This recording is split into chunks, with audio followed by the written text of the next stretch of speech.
This is one of Earth's colossal natural barriers. And can you guess where it is? Its edges are lined with towering mountains. But because the bedrock beneath is incredibly hard, they have always stood unyieldingly firm. Even when viewed from space, it's exceptionally prominent. You see, circling its edge are the Yunnan-Guizhou Plateau, the Qinling-Daba Mountains, and even the Hangduan Mountains, mighty enough to sever east from west, and yet as if protected by an invisible barrier. Even the primordial forces that created such high plateaus and mountain ranges could not move this unshakable heart of solid rock. So how does this super barrier completely reshape the land of Sichuan? To most people, mountains are simply obstacles. But here, the mountains are also summoners of the wind. Every summer, the towering Hangduan Mountains to the west, along with the even vaster Tibetan Plateau, receive more solar radiation than the lowland plains.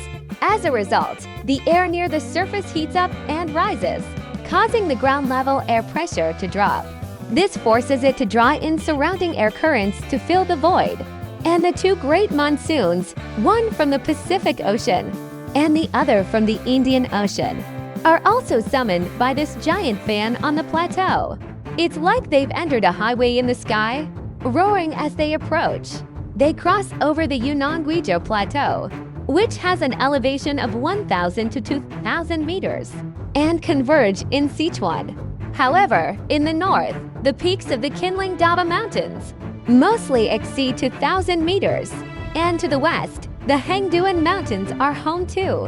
The king of Sichuan's mountains, standing at 7,508 meters, surrounded by a forest of snowy peaks. Because of this, the monsoon winds carrying immense amounts of moisture can no longer cross such towering mountains. So they release their rain in sheets before the Hangduan Mountains, creating a curtain of rainfall. It's considered the rain screen of West China. And in the Qinba Mountains, this is where night rains swell the autumn ponds. When winter arrives, the cold air is likewise blocked north of the Qinling Mountains, making the winters in the Sichuan Basin much warmer than in other regions at the same latitude. For countless living creatures, such a heaven-sent sanctuary is undoubtedly the perfect refuge. Hey, you see, this Kangding magnolia, framed against the snowy mountains, was transplanted during the Ming Dynasty and is now over 460 years old. It and its thousands of companions live only in this small surrounding area, making them extremely precious and rare. Furthermore, this sanctuary also shelters over 500 endemic species. You can imagine, if Sichuan didn't exist, if these mountains weren't here to carve out all these small, independent environments, none of them would have survived. And this is called the dove tree. It's a species that has witnessed tens of millions of years of change. It is far, far, far older than humanity, and there are other similar relic species. The giant panda, the Sichuan golden snub-nosed monkey, the Sichuan takin, the Chinese yew, and so on, totaling over 50 species in all. You can imagine, if it weren't for Sichuan, if it weren't for the protection of these mountains, they too would lose their last home. That's right, here, the Earth created a sanctuary to shelter all living things. But it isn't closed off. In fact, to think of it as enclosed is the biggest misconception. On the contrary, it opens up pathways from 3 directions, allowing human civilizations to converge here. The first pathway was opened by the Min River. It gathers a multitude of tributaries, including the Dadu River, and follows the weak points in the Earth's crust, carving out a canyon several thousand meters deep. It directly cleaves through the barrier of the Hangduan Mountains and charges headfirst into the Sichuan Basin, depositing the silt it carries to form the fertile Chengdu Plain. There is a crack in everything. That is how the light gets in.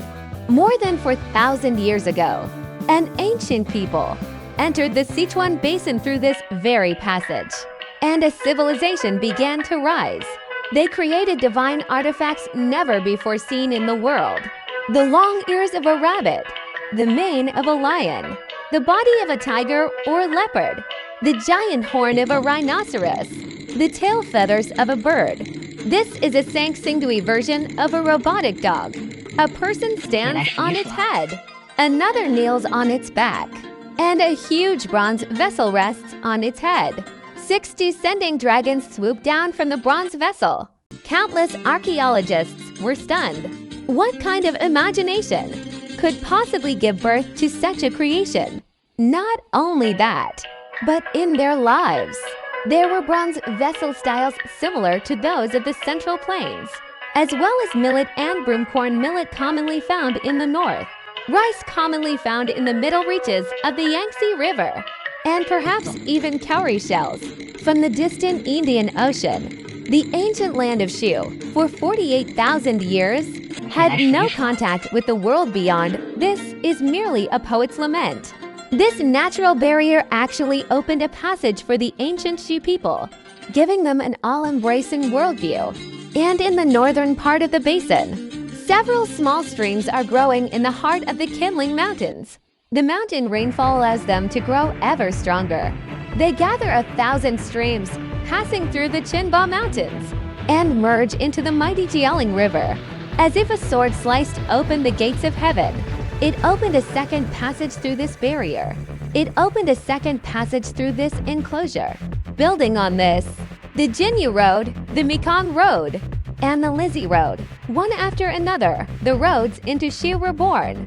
Countless remarkable figures traveled these paths, their journeys never-ending.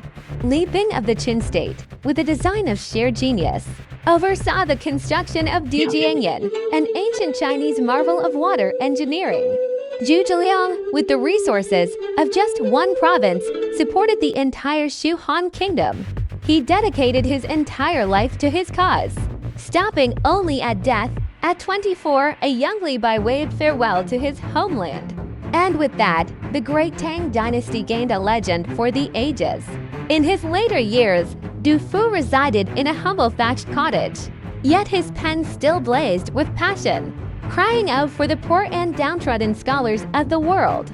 Then there was Zhu Dao, who used water from the Huanhua stream to craft the famed Huanhua stationery, and Su Dongpo, who drifted from place to place his entire life, yet always believed that where my heart is at peace, that is my home. Amidst this bustling tapestry of history, their creativity, their integrity, and their vision all merged into the very heart and soul of this land. But a third channel to the outside world would bring an even greater surge of people and a more expansive civilization. The only force capable of opening it was one of even greater, more majestic power, the Yangtze River. In the early Qing dynasty, millions of people from across the country migrated to Sichuan. The majority came from the Hunan and Hubei provinces, in a mass migration known as Huglongfil's Sichuan. Over the course of a century, these new Sichuanese people, with their own two hands, transformed the original land of abundance into a place with an even greater wealth of resources.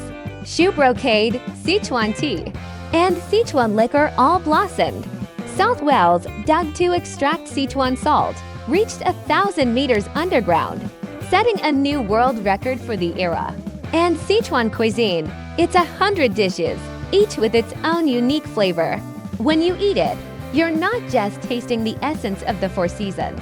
You're experiencing the 5 flavors of life, and you're embarking on a thrilling adventure.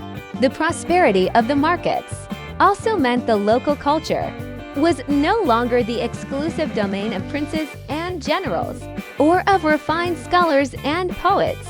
Instead, it became more a part of everyday city life, more accessible to the common person, and remains so to this day. Tea houses. Sichuan opera remains an indispensable part of their lives. There's also him, and them. They appear all over the country, throughout the vast lands of China, and all around the globe, telling people what true comfort is, what it means to be at ease, and what Sichuan is all about. That's right, this is a cradle of civilization. But a civilization can't be confined to its cradle forever. When the opportunity of a new era arrives, the energy that has long been stored in the basin will be unleashed, becoming one of humanity's most powerful driving forces. This is the tallest dam in the world. Its height exceeds that of a 100-story building, but the narrowest point on its crest is only 16 meters wide. Such a slender frame, yet it can withstand the pressure of 12 million tons of water. How does it do it? The answer lies within these high mountains and deep valleys. When you change your perspective, you'll discover that the narrow Yulong River Gorge perfectly secures the dam's arch structure. This allows it to utilize the solid mountainsides on both banks to share the pressure exerted on the dam. And just a short distance downstream from it, the Yulong River makes a sudden U-turn, forming a bend of nearly 180 degrees. The Jinpingtu hydropower station cuts straight through the mountain in the middle with tunnels. By doing this, it can directly harness the natural height difference between the upstream and downstream sections to generate electricity, eliminating the need to build another high dam to hold back water. But that's not all. The immense energy stored in countless high mountains and gorges has made Sichuan the province with the largest installed hydropower capacity in all of China. Then, through a series of ultra-high voltage and extra-high voltage transmission lines, a surging current of electricity is sent thousands of miles away. Perhaps at this very moment, you've already flipped a switch. What you hear is the sound of the mighty river, surging and rushing downstream. An equally immense power also lies hidden in the world below. If I told you these were methane molecules deep within the Earth's layers, it might be hard to grasp. But what if I told you that this is natural gas? As the Chinese province with the largest natural gas reserves, countless pipelines extend from here, acting like a giant engine, igniting a far vaster land. And the ancient roads of Shu have been reborn. They connect to the Yunnan Guizhou Plateau, cross the Qinba mountain range, break through the cliffs of the Hangduan Mountains, and even soar into the highest heavens, transforming this super barrier into a super hub and an engine that powers the entire nation. That's right, in the beginning, there was no Sichuan, and certainly no land of abundance. It was the immovable earth and the surrounding mountains that created this vast super barrier.